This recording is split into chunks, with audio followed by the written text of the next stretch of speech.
सर्पदंश मतलब सांप दू प्रकार के होके हमनी यहाँ निजगढ़ ओकर बाद चौपुर या डुमरवाना इ क्षेत्र में गिरे के संभावना रहेला। गहुमनो कटले बा करैतो कटले बा से कोनो लक्षण नहीं हुआ से मतलब सॉफ्ट तरीका से उ भाग के कम से कम 2 इंच ऊपर विश्व स्वास्थ्य संगठन के एगो निर्धारित गाइडलाइन भी ऐसन का कुरीति या अंधविश्वास संभव बा समय पर यदि अस्पताल पहुंचतानी तो 100% जान बचे के बंद हो जाई तो कौनो आदमी ना बचावे सके। यहाँ झाड़ फूक में माने बर्बाद ना करे।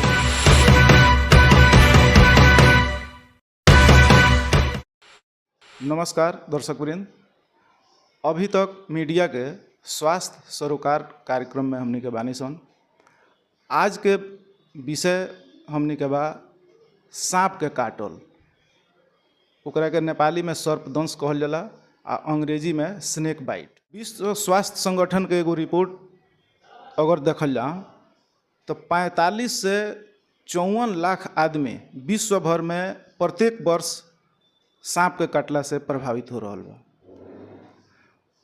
वो मध्य 18 लाख से 27 लाख आदमी उपचार योग्य बीमार हो जाता है आ उमें से भी 81,000 से 1,38,000 आदमी के मृत्यु हो जाए वाला भयावह स्थिति सामने बा। सर्पदंश के अवस्था अगर आ जाए तो उमें कथी आदमी के सतर्कता अपनावे के चाहिए, उपचार खातिर कहाँ जाए के चाहिए, या ई सर्पदंश के का ए संबंधी लक्षण उपचार होखेला वो खातिर हमने के बातचीत करे आइल बनी सन वीरगंज के प्रसिद्ध चिकित्सक डॉक्टर उदय नारायण सिंह जी के लगे। चलिए अब वहाँ से कुछ सवाल करें। स्वागत। धन्यवाद मिश्रा जी।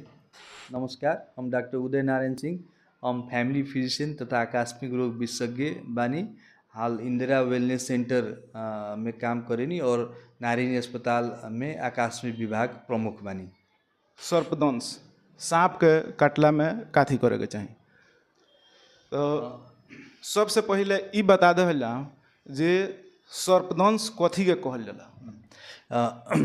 धन्यवाद मिश्रा जी, कम से कम अपने के अभी तक चैनल मार्फत बहुत ही महत्वपूर्ण अभी के खास करके ये मौसम में सबसे महत्वपूर्ण जोन बा अभी समस्या सर्पदंश ऊपर रखनी है। सर्पदंश मतलब कोनो भी आदमी के सांप द्वारा काटल अवस्था जकरा स्नेक बाइट अंग्रेजी में कहल जाला। कोनो भी आदमी उ माने आदमी सांप के खोजी में होको या घर में सुतल होको या बारी झाड़ी में काम करत होको या खेत में जाके होको या पानी में मछली मारत होको, कोनो अवस्था में यदि सांप ओकरा काट लेता ओकरे सर्पदंश कहल जाला। अभी के अवस्था कहें तो हम एगो तथ्यांक देवे के चाहतनी। खुद नारायणी अस्पताल में ही जेठ आषाढ़ श्रावण में तीनों महीना में 642 जोन में से 330 पुरुष और 3 से 12 महिला इतना सर्पदंश के मरीज लोग आइल बा उपचार खातिर। और यानी औसत में करीब 7 से 8 मरीज प्रत्येक दिन, ये 3 महीना की डाटा बा। ऐसे ही अनुमान लगा सकनी कि हमने के सकल जाए कि कितना ये विकराल अवस्था बा, कितना सर्पदंश के माने रोगी सब अभी बाटे। ए में से जमा 3 आदमी के उपचार क्रम में मृत्यु भइल बा, जिनमें ये दू आदमी, एक आदमी सरलाई आ एक 12 से मृत अवस्था में आइल रहे। एक आदमी के उपचार के सिलसिला में नारायणी में मृत्यु भइल बा, बाकी सबके सकुशल उपचार भइल। ऐसे ये भी लागत है जे लोग सांप के काटला पर सतर्क भी बाटे। तो ये तो हॉस्पिटल में आइल 600 के संख्या हो गई। एक अलावा बहुत लोग ऐसा भी हो सकता जे वो अस्पताल भी ना पहुँचल लोग है, कोनो ना कोनो रूप में घर ही होकर मृत्यु हो गई लोग है। झाड़ फूँक अभी अंधविश्वास भी बहुत चलता, पहले लोग झाड़ फूँक गाँव में करावे। अब ये बतावल जाओ जे सांप अगर काट लेवे तो कैसन कैसन लक्षण उत्पन्न हो सकता? बढ़िया प्रश्न बा। एक तो सांप दू प्रकार के होखेला, एगो जरा विषालु सर्प कहल जाला पॉइजनस स्नेक, आ दोसर समूह होला नॉन पॉइजनस स्नेक यानी विष रहित सर्प। तो अधिकांश जो काटल देखल जाला वो विष रहित सांप रही तो हो सकेला कौनो लक्षण होई सामान्य ओकरा काटल जगह पर हल्का दर्द होई, हाँ दर्द करी, हल्का फूल उल जाई और अन्य कौनो लक्षण ना आवेला। नॉन पॉइजनस स्नेक में थोड़ा हुए दर्द डर, आदमी के सांप कटला के बाद में डर हो जाला तो छाती धड़धड़ाई, डर के मारे व्याकुलता हुई, ई नॉन स्पेसिफिक लक्षण सब ह। और ई जहाँ तक पॉइजनस स्नेक बा जरा विषालु सर्प, खास करके हमनी के यहाँ 90% ज़्यादा दू समूह के सांप काटे आवेला, उनमें से करैत आ गौमन, कोबरा आ करैत बाइट आवेला। आ तेसर समूह भाइपर, खास करके हमनी यहाँ निजगढ़, ओकर बाद चौपुर या डुमरवाना ई क्षेत्र में जंगली एरिया में भाइपर के माने काटल लक्षण सब लेके पेशेंट आवेला, ना तो अधिकांश विषालु सर्प में हई दू समूह के आवेला। एकर लक्षण में सबसे पहले तो खास करके गहुमन जहाँ कटले रही, गहुमन के काटल जगह पर बहुत जल्दी फूल जाई, दर्द करी, कस कस के दर्द करी, उ भाग जहाँ कटले बा वहाँ लाल हो जाई, फूल जाई, कभी काल वो जगह से ब्लीडिंग भी यानी रक्त भी गिरे के संभावना रहेला, बहुत ज़्यादा पेनफुल रहेला। वही तरह करैत यदि काटता तो खास करी हल्का वो जगह काटल जगह पर फैंग मार्क्स कहल जाला, जौन कि सांप काटल के जोन सांप के जोन दांत होकेला एगो नीडल खानी ओकर चिन्हा रहेला। वो हर में फिर चिन्हा नहीं मिल सकेला, सर्प पे काटला के बावजूद भी हर आदमी में वो चिन्हा होई कह के जरूरी भी नहीं खे, ई बात बा। दोसर में एकर सिस्टमिक लक्षण सब होकेला, यानी शरीर के जोन प्रणालीगत लक्षण सब, जैसन पेट में सांप काटल विषालु सर्प के होई तो वाकवाकी हो सकेला, वॉमिटिंग हो सकेला। ओकर बाद में कितना सांप मुख्यतया ई दूगो समूह कनिए ई हमनी के स्नायु प्रणाली पर असर करे वाला सांप ह, यानी हमनी के मस्तिष्क नर्वस सिस्टम कहल जाला, उ नर्वस सिस्टम के अफेक्ट करके और शरीर के जितना नस सब बा ओकर पैरालाइज, वही से एकरा न्यूरोटॉक्सिटी कहल जाला, यानी हमनी के स्नायु प्रणाली के पक्षघात करे वाला। तो ओसे ई ऐसन का लक्षण ई सांप काटल के देख देख के होकेला, जैसे अपने के करैत यदि कटले बा कौन भाग में कटले बा ओकरो आधार पर लक्षण कितना समय में आई कह के हो सकेला। गहुमनो कटले बा करैतो कटले बा तो आधा एक घंटा से कोनो लक्षण नहीं हुआ, एक मतलब ई ना कि लक्षण ना आई, मगर कभी काल 12 घंटा के बाद भी करैत में लक्षण सब दिखाई पड़ेला, इहो बात बा। शुरू के कुछ घंटा तक लक्षण नहीं आ सकेला। एक दोसर लक्षण आई तो शुरू में घोंटे में नीले में समस्या हुई, आदमी के धीरे धीरे देखे में एगो के दूगो लौकी, अंधेरा ऐसा छा जाई, आँख खोले में जगह टोसिस कहल जाला, आँख पूरा ना खोली, बुझाई हमेशा नींदे में बा, आँख झाँपल बा, ई लक्षण हुई। और धीरे धीरे यदि समय पर उपचार नहीं मिलत तो आदमी के सांस प्रश्वास प्रणाली पैरालाइज हो जाला, यानी सांस रुक जाला, वो स्नायु प्रणाली बंद भइला के चलते। ई मुख्यतया लक्षण। एकरा अलावा कुछ हेमाटोटॉक्सिन, कुछ मांसपेशी सब ज़्यादा दर्द करे के, खून पतला हो जाए के, नाक से मुंह से खून गिरे के, कभी कभी पैखाना करिया हो के, कितना आदमी के यदि किडनी पर असर कैले बा तो पेशाब लाल होके के, ई अनकॉमन यानी रेयर लक्षण सब है। पर मुख्यतया हमने के स्नायु प्रणाली पर अक्सर हुई और आदमी के सांस प्रश्वास बंद हो जाला, ई मुख्यतया लक्षण। अच्छा, ई जितना लक्षण अपने बतावल गई हो, अगर सांप कटलक आ उतही से अस्पताल के दूरी के आधार पर अगर कम दूरी वाला अस्पताल जगह पर बा, अगर तुरंत आदमी पहुंच जाता है तो ई सब सिम्टम दिखाई दी ओकरा तुरंते ना दिखाई, ओकरे चलते हमनी के एगो अथी बा, एकर एगो माने उपचार के एगो पद्धति बा कि कम से कम 12 घंटा वो आदमी के ऑब्जर्व करके रखे के चाहिए, कम से कम 12। कभी काल तो हम कहबे कहीं, कभी काल तो 12 घंटा बाद भी लक्षण करैत में दिखाई पड़ल बा, मगर अधिकांश लक्षण 12 घंटा में। उसे तुरंते यदि अस्पताल जाता ई घटना होता भी, ऐसा का ई बात नहीं कि वो प्रश्न कहीं नहीं है। एक आदमी यहाँ गई 6 घंटा के भीतर, 4 घंटा कोनो लक्षण ना भइल, ओकरा घरे भेज दिया, बिहान खुनी फिर पैरालाइज होके एक बेर घर में सुतले रह गई, ओकरा बोक बाक के लिए ऐसा का अवस्था हो सकेला। उसे जल्दी डिस्चार्ज भी ना करे के, यदि कोनो सर्पदंश कह के आवता कम से कम 12 घंटा ओकरा अनिवार्य रूप में ऑब्जर्वेशन में रखल जाला। जी बहुत महत्वपूर्ण डॉक्टर साहब सर्पदंश के विषय में भी लक्षण बतैनी हो। तो यही तरह डॉक्टर साहब एक और उपचार के पद्धति काथी काथी बा?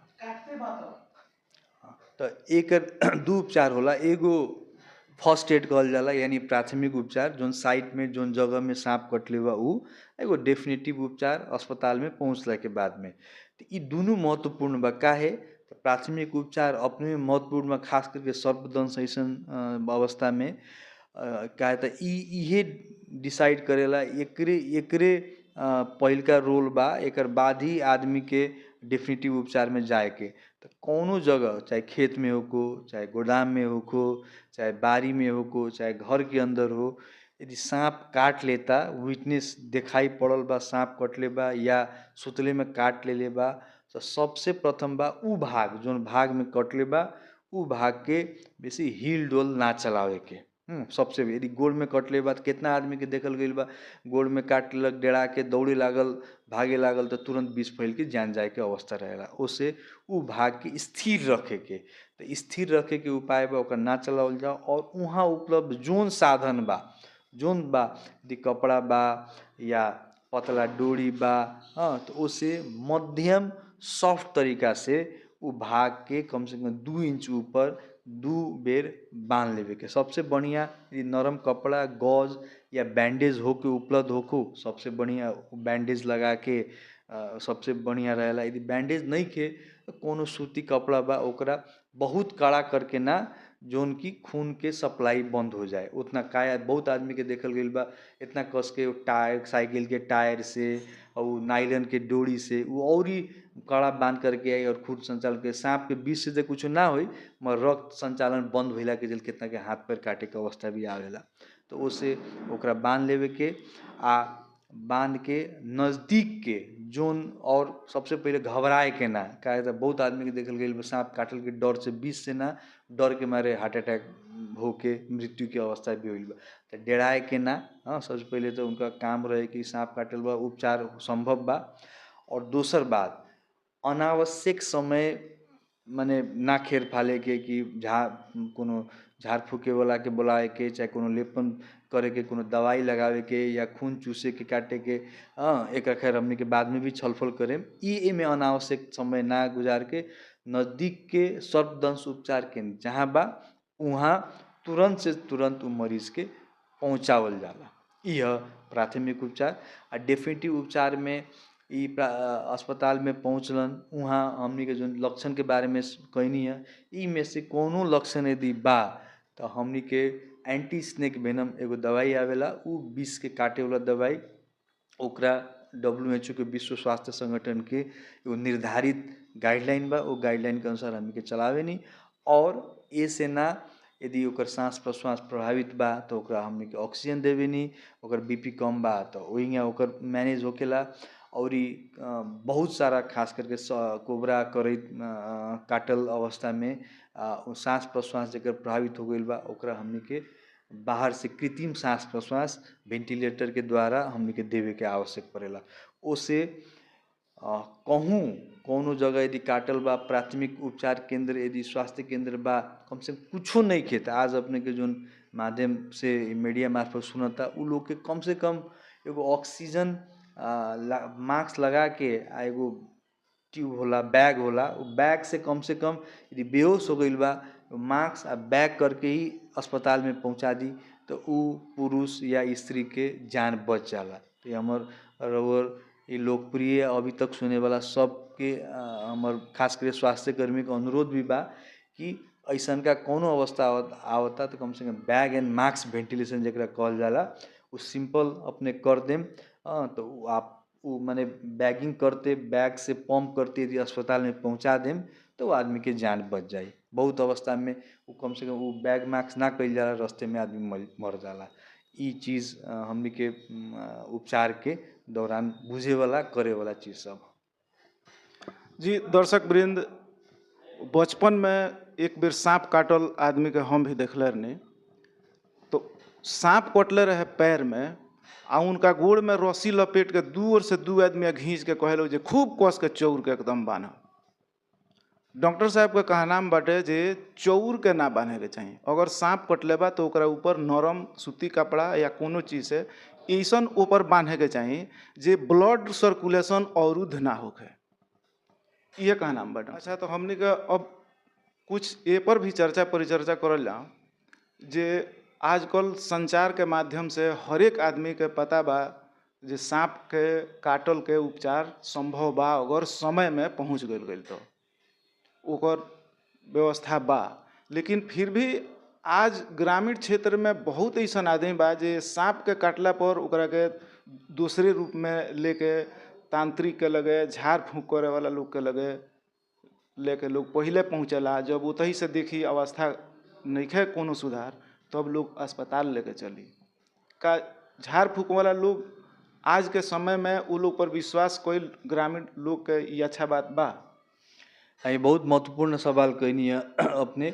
वास्तव में 21वीं शताब्दी में भी अभी भी ऐसन का कुरीति या अंधविश्वास हमनी के समाज में बात दिखाई पड़ता अभी भी बहुत सारा। कुछ दिन पहले ही एक युवक के सांप कटे रहे, वो विषालु सांप काटल के शरीर के लगभग संपूर्ण भाग में उ झाड़ फूक करे वाला आदमी काट के दांते काट के आ तब भेज देले रहे ओकर। और उ विष से तो हमने के बचा लेनी, मगर उ दांत काटल संक्रमण ओकरा बहुत दिन फिर एंटीबायोटिक वगैरह खाए के मने अवस्था बा। ऐसन का बहुत सारा व्यतिथि कुरीति बा अभी भी समाज में। खास करके धामी झाकरी झाड़ फूक करे वाला आदमी के यहाँ सांप काटल लोग ले जाता, वो लोग कुछ मंत्र उंतर कान में पड़ देता, चाहे कोनो पत्थर से सेक देता या कोयला उला से दाग देता या विभिन्न कुरीति अभी भी समाज में बा। उ वास्तव में कुछ ना है, उ समय वेस्ट है। उ अपने के उपचार के जो गोल्डन आवर बा जो अस्पताल में गईला से ओकरा प्राण बचित, उ वेस्टेज करे के एगो तरीका है।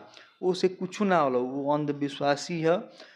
खास करके यदि विष ना लागल सांपवा कटले बा तो उसे ठीक हो जाला। काहे तो उ तो विष लागले ही ना रहेला तो ठीक होकी के बा।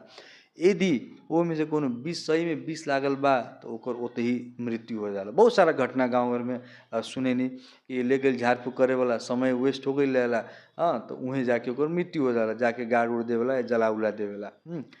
तो ऐसन का कुरीति खास करके एगो ई झाड़ फूक करे वाला। दोसर कुछ बाम वगैरह, कुछ लेपन आदि घरेलू नुस्खा सब प्रयोग करके जहाँ कटले बा वहाँ लोग लिपन पोतन करेला। कुछ आदमी ब्लेड से चाकू से ओकरा चीर के ब्लीडिंग करावेला। कुछ आदमी कुछ और रहेला पत्थर उथर ओकरा से सेकेला। ई चीज़ सब वास्तव में अभी भी खराब माने अवस्था बा। जोन से हम सबके बचे के चाहिए, समाज में ये चीज़ फैलावे के चाहिए कि सर्पदंश के उपचार संभव बा। समय पर यदि अस्पताल पहुँचता नहीं तो 100% जान बचे के अवस्था रहेला। यदि रउआ गोल्डन आवर में उस समय में यदि नहीं के पहुँचत तो फिर मृत्यु अवश्य भावी बा। काहे तो एक बेर सांस प्रश्वास बंद हो जाई तो कौनो आदमी ना बचावे सकी। उसे उ समय के महत्वपूर्ण समय के यहाँ झाड़ फूक में माने बर्बाद ना करे के, समय पर अस्पताल या स्वास्थ्य केंद्र पर पहुँचे। दर्शक वृंद, आज सांप काटल के विषय में डॉक्टर साहब से चर्चा भइल, जेमे सांप काटल कथी कहल जाला, ओकर लक्षण का हो, ओकर उपचार कैसे संभव बा, आ अंधविश्वास में कभी भी ना पड़े के चाहिए। महत्वपूर्ण डॉक्टर साहब के कहना बा जे गोल्डन समय जौन बात ओके वेस्ट ना करे के चाहिए। अंत में हमनी के बानी सन ई कार्यक्रम देख के सुन के आपन प्रतिक्रिया अवश्य देहल जाए। के हम ये निवेदन करे चाहेम कि सांप काटल अभी के अवस्था खास कर ये मौसम में बहुत ज़्यादा आवता। अपना सांप एक तो सांप काटला से बचे के पड़ी। ओकर उपाय सब बा कि अपने सजग रही, जहाँ संभावित सांप के जगह बा वहाँ ना जाई। जाए के बाद रात में तो टॉर्च लेके मोट गम बूट लगा के या जूता लगा के जाई। भुइयाँ में ना सुती। खास करके करई सब घर के ही अगल बगल होला। यदि अगल बगल में कोनो छेद कुछो बा तो ओकरा बंद करी और घर के अगल बगल में सर सफाई करी। और एकर अलावा भी सांप यदि काट लेता तो बिना समय वेस्ट करते हुए संबंधित सबसे नज़दीकी जोन बा अपने के सर्पदंश उपचार केंद्र वहाँ पहुँच के इलाज कराएं। कार्यक्रम स्वास्थ्य सरोकार लेके हमने के दर्शक लोग के बीच में अबे करनी सन। एक बाद फिर कोनो दोसर विषय पर हमने के कोनो चिकित्सक से विमर्श करम सन। तो आज के ई कार्यक्रम अपने लोगन के कैसन लागल, कम से कम एक प्रतिक्रिया अपन जनाई, ओकर बाद में शेयर करी, लाइक करी, आ ज़्यादा से ज़्यादा लोग तकले ई डॉक्टर साहब के परामर्श के पहुँचाएँ। हम प्रस्तुता राजेश मिश्र विदा लेतानी, नमस्कार। कार्यक्रम स्वास्थ्य सरोकार लेके हमने के दर्शक लोग के बीच में अबे करनी सन। एक बाद फिर